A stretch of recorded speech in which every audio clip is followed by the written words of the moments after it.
Hola, ¿cómo están? Bienvenidos a otra edición de Villanos a Héroes, el videopodcast de agroempresario.com que nos invita a profundizar en el mundo de la nueva agricultura, de esta agricultura más sostenible, de esta agricultura que mira al futuro. Y hoy vamos a hablar de un tema por demás polémico, podemos decir, o que llama la atención o que empieza a ser cuestionador, que son los insectos, o más conocidos como bichos. Vamos a hablar de los bichos y nos acompaña para esto, tenemos el placer de tener a Daniel Capo con nosotros, que es el CEO y fundador de Entuarinas, y también tiene otro trabajo, otro emprendimiento anterior que se llama Grillos Capos. Bueno, que es realmente un experto en insectos. Daniel, un placer estar con nosotros acá, que te hayas venido. Hoy, a pesar de tener un poquito de tos. Sí, un poquito. No es mi voz natural. Bueno, pero te queda bárbara. Contanos, ¿por qué es importante que hablemos de los insectos? Bueno, tradicionalmente la producción de insectos, la producción de insectos lleva 5.000 años de antigüedad, ¿no? Insectos de polinización. Hoy hay 15.000 productores de insectos en Argentina. Son los que hacen apicultura. Claro. De hecho, cuando nosotros ayudamos a hacer el RENSPA de insectos, existía un RESPA que era producción de insectos y era el de apicultura. Claro, que son las famosas colmenas, ¿no es cierto? Sí. Que dan servicio de polinización, que son uno se puede ver cuando viaja, las colmenas que asisten a los cultivos para ofrecer servicios de polinización. Pero ahora estamos hablando de otro objetivo para los insectos. Sí, es cierto. A partir del 2003 nosotros empezamos con algo que, partiendo un poco de las experiencias previas de producción de insectos, que en general estaban los de polinización, están los de producción, hay mucha experiencia en Argentina de producción de insectos para control biológico, por ejemplo en el Iscamén de Mendoza, que tiene 5.000 metros cuadrados y es un ejemplo para todos los que trabajamos en producciones industriales de insectos. Y nosotros empezamos en el 2003, casi no hay antecedentes, no sé si hay antecedentes en Latinoamérica de producción de insectos para alimentación. Nosotros empezamos con alimentación animal. Vos producís insectos para alimentarnos, sí. Para comida. Para comida, animal, empezamos con animal. Okay. Que es menos disruptivo, si se quiere, un poco menos, y es disruptivo igual. Ok, ¿quién se come estos insectos que vos producís? Bueno, lo que trabajamos durante los primeros 20 años es insecto vivo. Es muy común la industria de los insectos vivos en Estados Unidos, viene de la década del 60. Primero se empezaron a vender para carnada, pero luego el objetivo es el mercado de las mascotas de cautiverio, que uno tiene en pet shop. Hoy hablábamos, por ejemplo, del erizo africano, me comentaban que habían tenido pequeños reptiles. Y también todo el que tiene una iguana en su casa. Justamente la iguana es vegetariana. Perdón. Pero hay muchos reptiles, la mayoría de los reptiles son insectívoros. Y no solo insectívoros, sino que deben comer insecto vivo. También abastecemos a zoológicos, hemos trabajado mucho con Temaiken, con laboratorios que tienen, por ejemplo, cultivos de hormigas o cultivos de reptiles en cautiverio que los están estudiando, y hay que darle sí o sí alimento vivo. Pero a partir del 2015, junto con UADE, mi amigo Federico Prada, que ahora es el decano de ingeniería de UADE, nos trajo un proyecto que a nosotros nos pareció raro al principio, que es hacer hamburguesas con harina de grillo. Atención, acá ya cambiamos de esquema. Acá ya estamos pensando en humanos. Sí. Bien. Y debo decir que lo hice porque era mi amigo, porque dije, este está loco. Okay. Pero en la medida que empezamos a estudiar, a investigar qué es lo que uno hace, ¿no? Los que venimos del mundo científico, encaramos los temas a veces con total ignorancia, pero con la capacidad de aprender y ir... Con rigor científico. Rigor científico, pero también capacidad de poder ver la bibliografía, de poder recabar la información que hay hasta ahora y a partir de ahí empezar a la puesta a punto de cosas nuevas. Y se hicieron un montón de tesinas, de trabajo, fuimos colaborando con el INTA, con el INTI, hicimos todo un camino que nos llevó a desarrollar harinas a partir de insectos, deshidratados, insectos congelados para gastronomía. ¿Y cuál es el interés ¿Por qué, o sea, por qué es importante tener en cuenta y considerar la relevancia de la alimentación de producción de harinas o aceites a partir de insectos? Bueno, nosotros nosotros producimos los insectos a partir de desperdicios o subproductos de muy bajo valor. Los insectos tienen la capacidad de bioconvertir. Uno le puede dar un sustrato muy pobre, que a veces es azúcares, fibras, y el insecto tiene la capacidad de, con alta tasa de conversión, de degradarlo, crecer en poco tiempo y generar proteína, generar ácidos grasos esenciales. Nosotros siempre se habla mucho de los aminoácidos esenciales, que solo uno los encuentra casi exclusivamente en dietas animales, en dietas de base animal, pero también hay ácidos grasos esenciales y hay vitaminas, hay cantidad de nutrientes, y de hecho todavía no se sabe toda la cantidad de productos, pero sí se sabe, los productores animales saben que uno tiene que suplementar, aunque sea un porcentaje, un 10, un 15%, alguna fuente de origen animal. Entonces vos me estás diciendo que primero, que los insectos son capaces de producir alimentos muy valiosos que no son fáciles de reproducir de otra manera. Y después me estás diciendo que además tienen la capacidad de alimentarse con, digamos, sustratos que son productos, o sea, que son basura para nosotros. O sea, solucionan un problema de basura. Por ejemplo, ¿qué casos que vos conocés concretos de producciones de insectos que se alimentan con sustratos biológicos, digamos, que son residuos? Bueno, muchísimos. Pero ahí es donde entra un insecto en particular, que se llama la mosca soldado, que es el más eficiente lejos de todos los insectos. Nosotros... Ese es como el ganador de... No quiero decir la soja porque no está bien vista, pero es Okay. el que tiene las mejores tasas de bioconversión y las mayores tasas de crecimiento, ¿no? Y contame cómo es, contale a la audiencia cómo es la mosca soldado. Sí, nosotros en realidad éramos escépticos al principio, porque veníamos recabando valores de bibliografía y nos parecía que había alguna exageración en lo que es las tasas de conversión. Pero bueno, este año finalmente hicimos los experimentos, como todo científico tenemos que hacer los experimentos para poder creerlo. Y en el experimento, el experimento básico es, en un metro cuadrado se agarran 40 kilos de un sustrato de bajo valor, que uno le dice residuos, pero en realidad la diferencia entre residuo y subproducto a veces es la utilización. Y nosotros lo que estamos haciendo ahora es convertir el residuo en un subproducto. Ya no se llama más residuo, claro, porque el productor que nos da eso, en la medida que ve que hay demanda, empieza a poner valor. Le empieza a poner valor y quiere también participar del agregado de valor. Bueno, eso está pasando mucho en Europa. Bioeconomía a full. Es bioeconomía full, sí. ¿No es cierto? Sí, sí. O sea, el sustrato, la basura empezó a convertirse en valor.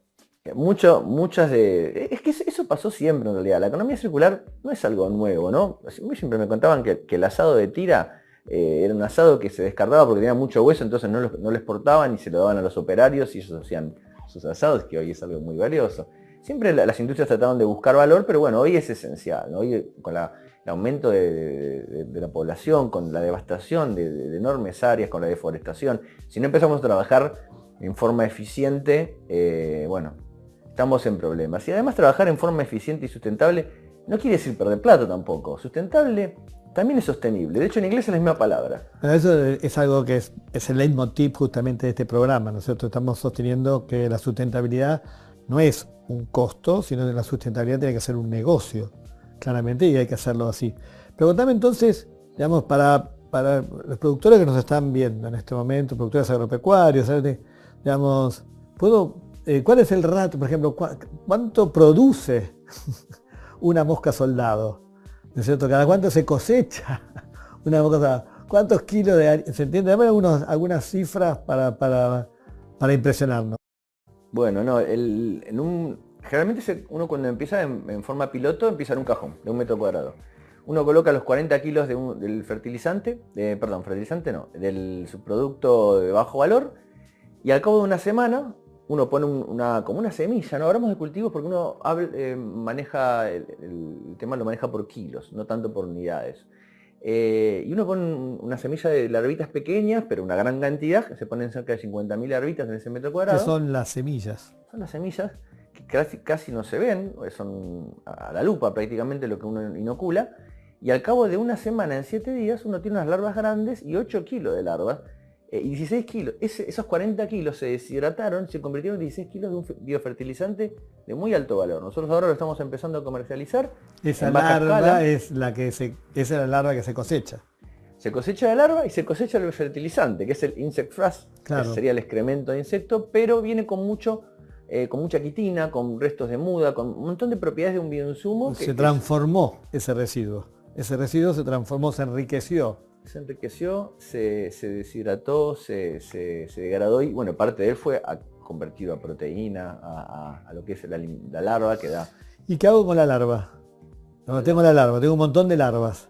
¿Qué hago con la larva? La larva se pueden hacer muchas cosas, se puede congelar y vender congelado. Para una cuestión de la cadena de frío es mucho más fácil deshidratar. Y además la larva tiene un aceite, la larva tendrá un 40-50% de proteína, que es bueno, pero no es todo proteína. Pero más o menos como la soja. No sé, ¿cuánto es la soja? 48 en las buenas épocas. épocas. Muchos elementos antinutritivos que uno tiene que separar. hidrolizarla, sí, para mejorar la calidad de ese nutriente. Acá no tenés que hidrolizar nada. Acá el 97%, el 95% es comestible y digerible. Esto es lo que tienen los insectos, ¿no? La humanidad, de hecho, se alimentaba de insectos. Hay pruebas de consumos prehistóricos de insectos y nosotros probablemente tenemos nuestro tracto digestivo más adaptado. Los homínidos durante varios millones de años han comido insectos y no han comido vacas. Y los últimos 50.000, 20.000 años empezamos a cambiar nuestra dieta. Mirá qué desafío te planteaste acá, Daniel. O sea que tenemos que decir que tenemos más, nuestro tracto digestivo está más preparado, hace más años que está comiendo insectos que vacunos. Y de hecho, nosotros podemos degradar, asimilamos muy bien la quitina, que se dice, no, la quitina no se degrada, no, es un prebiótico que nos sirve, hay una degradación parcial, no tenemos ningún problema en consumirla. De hecho, la mayor parte de la población mundial la consume. Igualmente íbamos hoy a la producción animal. Me contaste de la larva tiene proteínas, pero también puede sacar aceites de la larva. Puede sacar aceite. Entonces, de esos 8 kilos de un metro cuadrado, teníamos 40 kilos del producto, del sustrato, 8 kilos de larva, 16 de fertilizante que va directo a los campos a fertilizar y a recuperar suelos. Y de esos 8 kilos de larva fresca uno deshidrata y puede tener 3 kilos de harina y 1 kilo de aceite. Es un aceite premium que se usa para producción de salmónidos sobre todo. Ajá. Necesitan darle contenido calórico y suma mucho. O sea que todo estamos hablando de un metro cuadrado. En un metro cuadrado, en un solo nivel. Ten en cuenta que hay... Claro, vos puedes apilarlos. Exacto. O sea, no es como en el campo que no puedes apilar tierra sobre, ¿no? No, la facilidad de manejo de este tipo de animales es notable y te permite apilar. Te permite hacer la faena en el mismo lugar con un método simple de por calor o por frío, hay varios métodos. Te permite hacer el tratamiento, en realidad uno lo hace generalmente en el mismo lugar, es más barato hacer y ya sacar la harina tratada ahí, deshidratada, envasada. Generalmente la mayor parte de las plantas, hay cerca de 1000 empresas en el mundo, la mayoría de alta escala, ¿no? Baja escala muchos más, que ya tienen todo el proceso, desde la reproducción, el cultivo y el procesamiento industrial, lo cual en una industria animal normalmente lleva 3 instalaciones diferentes. ¿Tenés alguna estimación a nivel mundial de cuál es la relevancia a nivel mundial por el momento que tienen los insectos en la alimentación animal o humana? Bueno, está un tema, lo que es alimentación humana, hay cerca de 2000 especies consumidas en el mundo, se consumen en toda América, consumen prácticamente, hasta Argentina en el norte se consume en Asia, se consume en África, prácticamente la única sociedad que no consume es la sociedad occidental a la que pertenecemos, que en realidad sí está consumiendo también. Se han desarrollado, se han aprobado en Europa estos alimentos de consumo humano. Y para consumo animal se está apuntando más que nada a piscicultura, a mascotas, alimentos premium para mascotas, alimentos eco-friendly para mascotas. ¿Por qué alimentos eco-friendly para mascotas? O sea, para algunos las mascotas es una de las cosas más importantes que tenemos, ¿no es cierto? ¿Por qué alimentos a base de insectos para mascotas? Bueno, primero se han descubierto que tiene propiedades hipoalergénicas, lo cual es un problema en muchos de los balanceados que se sintetizan para mascotas. Y además el hecho de producir, hoy en día el consumidor ve cuál es el efecto que tiene ese producto que compra. Uno puede hacer el seguimiento con un QR, hacer el seguimiento del producto en una góndola en Europa de lo que se produjo acá. Y bueno, y hay muchas certificaciones al respecto. Entonces no es lo mismo si uno está pescando para hacer harina de pescado y darle un alimento con harina de pescado a un gato, que si uno la proteína la hace a partir de, por ejemplo, te tiro uno, orujo de peri manzana, que es algo con lo que estuvimos trabajando y que se está utilizando ahora para relleno en el Alto Valle. Hay cerca de 100.000 toneladas que se están tirando. Y si uno Eso se pudiera puede usar convertir esos como sustrato para producir, para mejorar la calidad de esas proteínas y esos aceites. Sí, es un alimento de baja calidad, en realidad el orujo, porque es pura fibra, tiene algo de azúcares, y los cultivos de insectos pueden convertirlo en proteína y sumarlo a una dieta animal. ¿Cómo, cómo está la regulación en Argentina? O sea, ¿qué dicen las autoridades? O sea, ¿en qué estado está? ¿Está permitido la producción de insectos para alimentación humana o animal? Sí,